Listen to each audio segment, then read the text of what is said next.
Hey, Barry Manning here. Welcome to the Garden Report after a stunning loss. Yes, that's the word. That's accurate.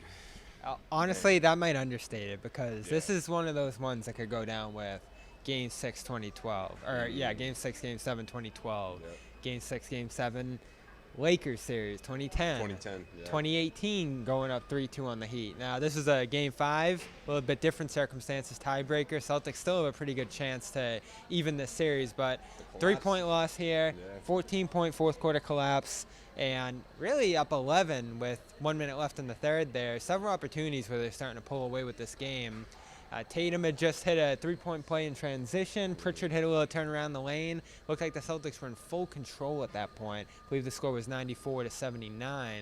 And then the offense gets stagnant. Yeah. We'll kind of take this step by step. What did you see right after Pritchard hit that turnaround with 8 minutes left, and the offense pretty much went cold from that point on? See, the offense went cold, Bobby, but I felt like they were still in it because the energy was still there. And then Al Horford hits that huge putback, the dunk that got this place. That's probably the loudest. That made it 6, yeah. That made it 6, and then that's when I feel like the energy went down a bit. They weren't in the Bucks' faces as much. I felt like offensively they were sort of just moving the ball around, not knowing quite sure what to do with it. It was almost as if they're waiting for the clock to run out, and it reminded me a lot of Game 4. We talked about that during the Celtics postgame show, where like what the Bucks were doing to the Celtics, were just letting the Celtics hang around, But this was in a much different way in the sense of how they're able to put up points in a hurry. But that's what the Bucks do. They put together stops. I thought that they were terrific in doing that. And then those huge three-pointers, one by Giannis, the other one by Jrue Holiday. Man, Holiday was doing everything. Obviously, the big play was what he did against Marcus Smart. Not only getting the defensive stop, but having the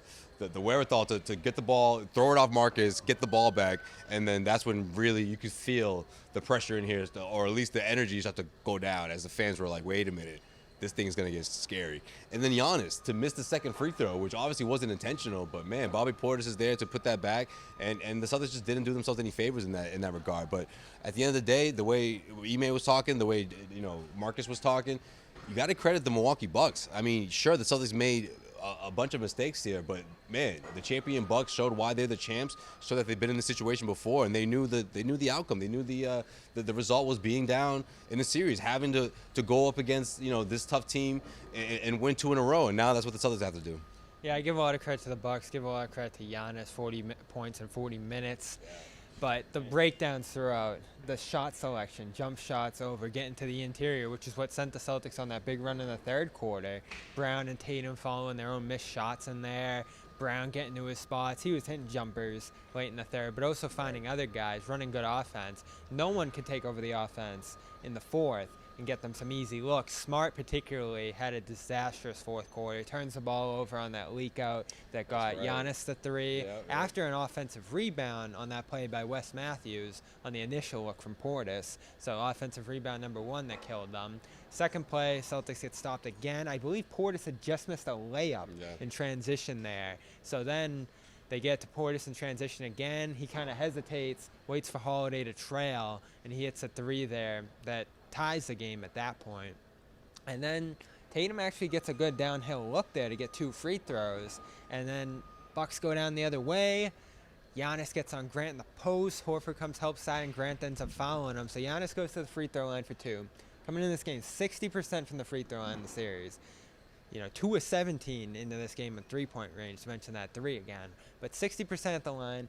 Brook had just tipped out an offensive rebound on a Giannis miss. I believe Giannis missed both of those free throws early in the third quarter for a Holiday 3.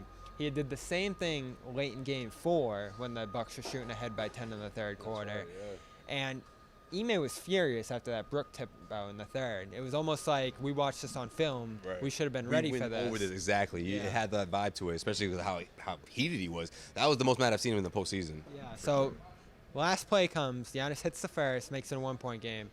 Misses the second. I just got the chance to watch the replay. I didn't see this in real time, but everybody boxed out. Brown had Portis. Smart got by Holiday inside. Horford was clearing out his guy. Grant was clearing out his guy. And Brown tips the ball out from Smart's hands. And that was the first of 2 huge miscues by the Celtics stars down the stretch.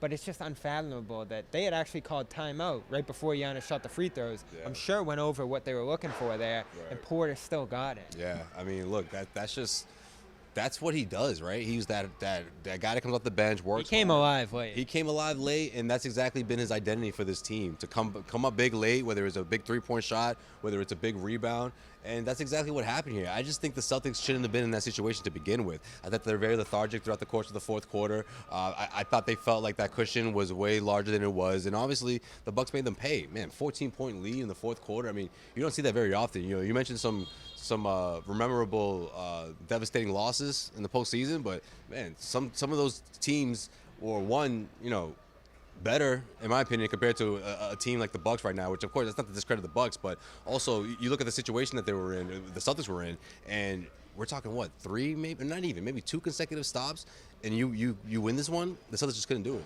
Yep, and they had a chance after that play. They go down 1, right, on a 2-pointer put back by Portis there, so they only need a basket to win it after the timeout with 11 seconds to go. That would have sealed it. Yep, and they set up a play.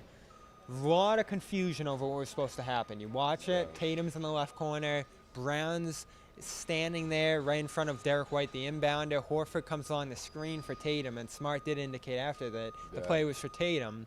Time's running out on the inbound, so White goes to Smart. Smart tries to sneak baseline. He ends up getting blocked by Holiday, turns the ball over a play later after the free throws, and the Celtics lose by 3. Tatum didn't really explain what was happening there. He never went to get the ball.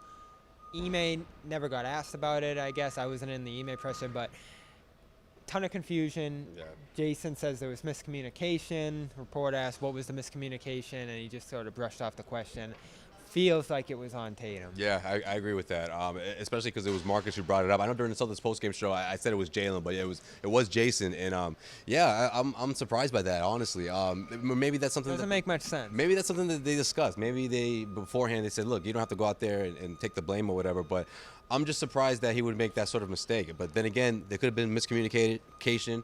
We don't know exactly how he was told. Maybe he was told right at the tail end of the timeout, maybe not, but I'm just surprised that Marcus, I get he wanted to catch everybody off guard, but you have Jrue Holiday, which is probably the best on-ball defender waiting for you. You have Brook Lopez there for security. I just thought it was really a play that Marcus usually a play that would have been designed for Marcus to do if they were on the other end of that. You know, I just thought they had to be a little smarter there and maybe pull the ball, find a way to get it to Tatum's hands, even though you weren't able to get it to him initially.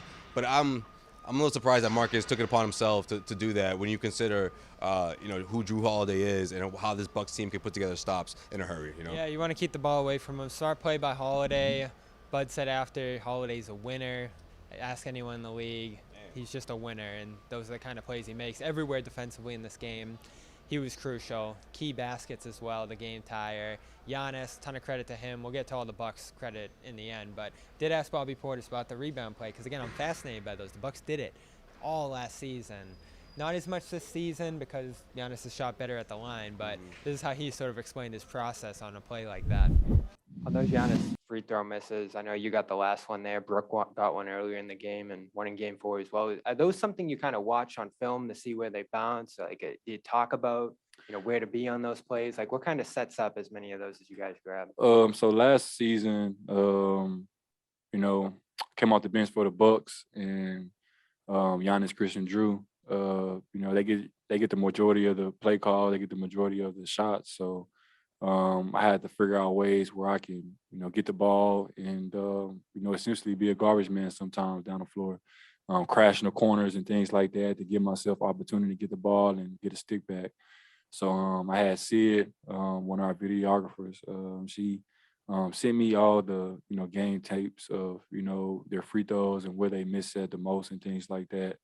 And most of the time, Giannis always misses like front rim. So I just try to get in the front, somewhere in the front rim, somewhere. And it was just lucky that I was blessed and fortunate that it came to me, at that moment. But and I do watch film on, Giannis, Chris, and Jrue's misses to see where they miss at most of the time. So Celtics going to head back to Milwaukee Friday, season on the line. We'll talk about that game in our next video. Of course, go get yourself a comm app if you're feeling bent out of shape over this game. Don't be shy, guys. Whole day off here. You're going to need to relax before the season's on the line on Friday. we'll be there, CLNS Media, with coverage in Milwaukee. Go to the Com app, com.com/garden for 40% off a premium subscription. All our road coverage, all the coverage we bring you here at CLNS, brought to you by great sponsors like Com, meditation, sleep help, sounds, anything you need to relax. They got it, com.com/garden, 40% off. Josue Pavon, I'm Bobby Manning. Check out our next video, Celtics All Access. Subscribe there. We'll talk about Game 6, what to expect, and whether the Celtics still have a chance in this series. And we'll be back with Celtics postgame show after Game 6, live from Milwaukee.